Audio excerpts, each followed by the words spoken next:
Welcome to Revenge with Lyra.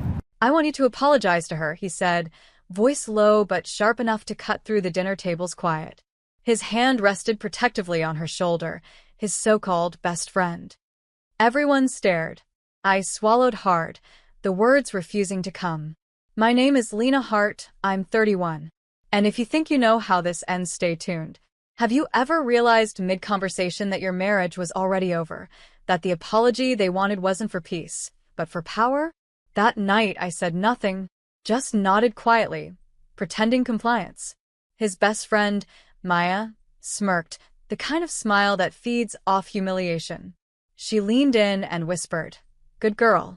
My blood turned cold. I spent the rest of dinner in silence while they laughed about boundaries and emotional maturity. I kept my face still, my voice gone. But in my chest, something ancient and calm began to wake. Not rage, not hurt, but precision. When we got home, he followed me into the kitchen, loosening his tie. "You could have at least looked sorry," he said. I looked up slowly. "You want a performance?" He blinked. "Excuse me? An apology that sounds perfect." I continued softly. "Like something you can tell her later, to prove you can still control me." He frowned, sensing danger, but too confident to step back. "Fine," I said, voice smooth as glass. "I'll apologize." He smiled, relieved, stupidly. But I wasn't planning an apology. I was planning a reveal. Because the one thing he'd forgotten was who handled all our finances, who knew his secrets, and who'd saved every screenshot of every late-night message to Maya. The game was about to change, and I never lose at my own rules. The next morning, I replayed his words in my head. Apologize to her. The tone wasn't just controlling.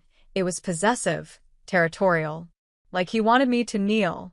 Maya had always been a shadow in our marriage. The kind of woman who texted at midnight, laughed too loud at his jokes, and always needed advice about her love life. Except her love life had my husband written all over it. So, I decided to play it differently. That evening, I texted Maya directly. "Let's meet for coffee tomorrow. I'd like to talk, woman to woman." She agreed instantly. Of course she did. She thought she'd won. The next day, I arrived early, calm, dressed in pale blue, the color of peace. When she walked in, she smiled like she owned the place. "Didn't expect you to reach out so soon," she said. I smiled back. Neither did I. For 20 minutes, I listened. Listened to her twist the story, how I was too sensitive, how he needed a softer space to talk, how she was just protecting him from stress. And then I slid my phone across the table.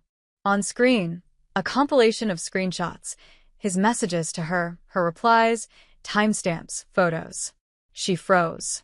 "You wanted an apology," I said softly. "Here it is." Her face drained of color. You've been spying?" "No," I replied calmly. "I've been documenting. You both made this easy." I stood up, gathered my purse, and whispered, "Tell him he'll get my apology right after he opens his email." Because in that inbox, timed to 3 p.m., was a forwarded chain. Every message, every receipt, CC'd to our marriage counselor. The apology had just gone public. By the time I got home, the storm had already started. His car was in the driveway, the door wide open, his voice echoing through the house. "What the hell did you do, Lena?" I set my purse down quietly.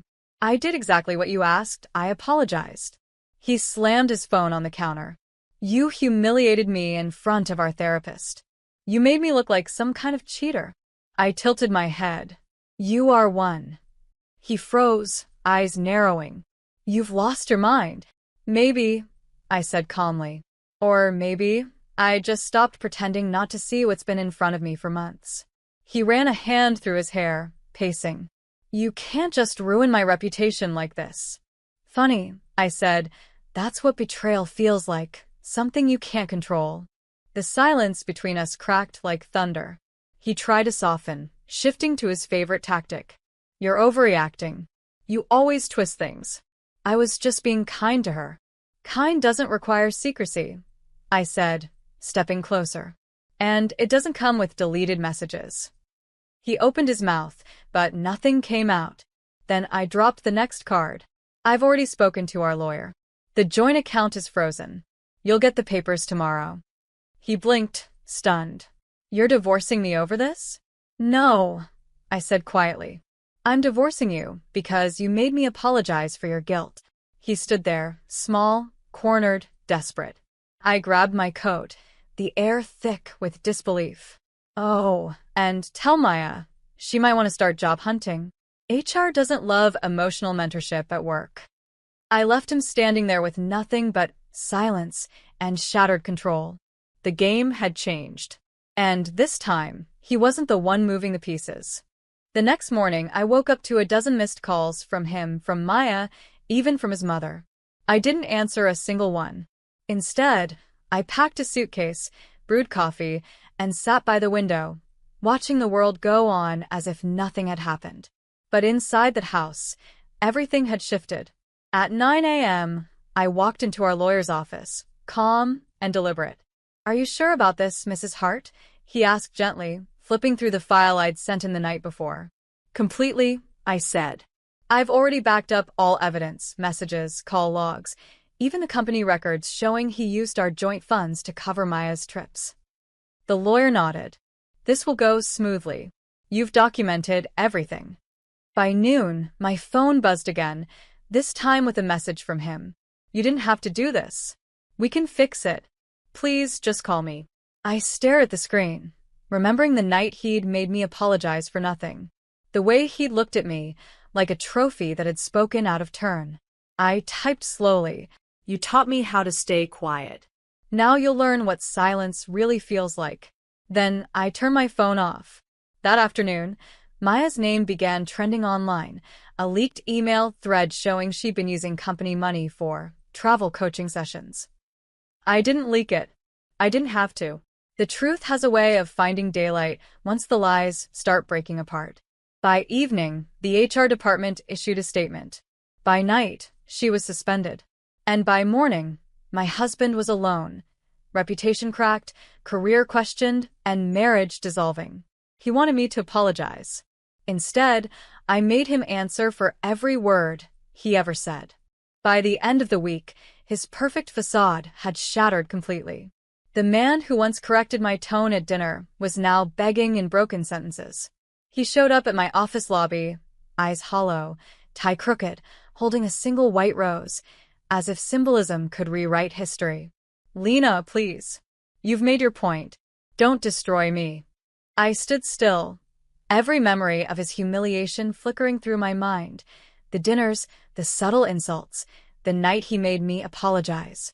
And then I said quietly, "You destroyed yourself. I just stopped cleaning up after you." He tried to reach for my hand. "Maya's gone. She moved to another city. I've lost everything. Doesn't that make us even?" I looked him straight in the eyes. "You don't understand. This was never about revenge. It was about balance." He flinched. "What does that mean?" "It means," I said, voice steady, "you spent years taking from me my confidence, my peace, my dignity. All I did was take them back." His lip trembled, but I didn't soften. Not this time. "Leave, Ethan," I said, stepping aside. "There's nothing left for you here." He hesitated for a long moment before finally walking away. As the glass doors closed behind him, I felt an unfamiliar lightness in my chest. Not triumph, not pride, freedom. Later that night, I sat in bed with a cup of tea and opened my laptop. In my inbox was an email from our therapist. "Lena, I read your message. Thank you for speaking the truth. Healing begins with honesty." I smiled faintly, closed the screen, and turned off the light. For the first time in years, silence didn't feel like submission. It felt like peace earned. 2 weeks later, the divorce papers were signed. Simple. Clean. No tears, no shouting, just a quiet exchange of pens and finality. When I stepped out of the courthouse, the Florida air felt different. Lighter, almost forgiving. But peace never comes without echoes. That evening, my phone buzzed with a number I didn't recognize. It was Maya. Her voice was brittle, stripped of its old confidence. "I lost my job, Lena." My reputation's gone. Are you happy now? I leaned against the railing of my balcony, looking out over the city lights. Happy, I repeated. No. But I'm free, She scoffed. You ruined 2 lives. I smiled faintly. No, Maya. I just stopped protecting them. Silence. Then a whisper, almost human this time. He told me you'd never fight back. I didn't, I said. I just stopped losing. She hung up. Afterward, I poured myself a glass of wine and opened a folder on my laptop. Final documents. Inside were screenshots, bank statements, messages, timestamps. The full digital trail of their deceit. I didn't need them anymore. I hovered over the folder and clicked delete. Because some evidence isn't for revenge, it's for closure. That night, as the rain tapped softly on the windows, I wrote in my journal for the first time in months. Strength doesn't always roar. Sometimes it signs papers, closes doors, and never looks back. I wasn't the woman who begged to be understood anymore. I was the woman who learned to walk away with quiet power. And for the first time since I met him, I realized something profound. I didn't lose a husband. I just shed a cage. 3 months passed, and peace became my new rhythm. My mornings started with quiet, just coffee, sunlight, and the gentle sound of life moving forward. No yelling, no walking on eggshells. Just stillness. But one morning a letter arrived. Not an email. Not a message. A real handwritten envelope, the kind people send when they have nothing left but words. It was from Ethan. I'm in therapy. I finally see what I did to you. I don't expect forgiveness, but I hope you're happy now. I read it twice, then folded it carefully and placed it in a drawer, next to my old wedding ring. Not out of nostalgia. Out of closure. That same afternoon, my friend Mia came over, smiling. There's an opening for director of operations at the firm. You should apply. You'd be perfect. I laughed softly. You think so? She nodded. You survived a marriage built on gaslight and silence. You can survive a boardroom. I applied that night, half expecting rejection. A week later, I got the call. Congratulations, Miss Hart. We'd like to offer you the position. When I hung up, tears finally came, but they weren't sad. They were the kind that wash away the residue of everything you once endured. I opened my journal and wrote, Healing isn't about erasing pain.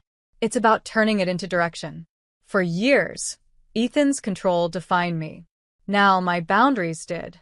I wasn't the wife who apologized. I wasn't the woman who kept quiet. I was Lena Hart, unbroken, unstoppable, and finally free. The apology he demanded became the turning point I never saw coming.